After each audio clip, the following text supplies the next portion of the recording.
হয় সালাতের ভিতর, মুমিন নামাজের ভিতরে। কথা ঠিক না?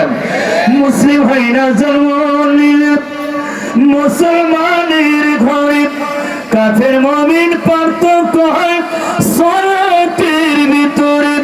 এই জীবনে নামাজ কেন, এই জীবনে সালাত কেন হয় না কবু কাজা? এমন তো হতে পারে তোমার জহরে জানাটা, এমন তো হতে পারে তোমার আসরে জানাজা। কথা বলেন ঠিক?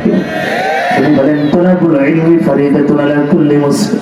কবরে চলে যাব, পুরুষরা 3টা নেবে, মহিলারা 5টা নিয়ে নেবে। আপনার বাড়ির পাশের বিউটি, আপনার বাড়ির পাশের সফর, আপনার বাড়ির পাশের খাদিজা কবরে চলে গেছে, মা কিচ্ছু নিয়ে যেতে পারে নাই। 3টা না 5টা কাপড়ের কাপড় নিয়ে চলে গেছে, আর কেউ খোঁজ নাই না। মার কবরে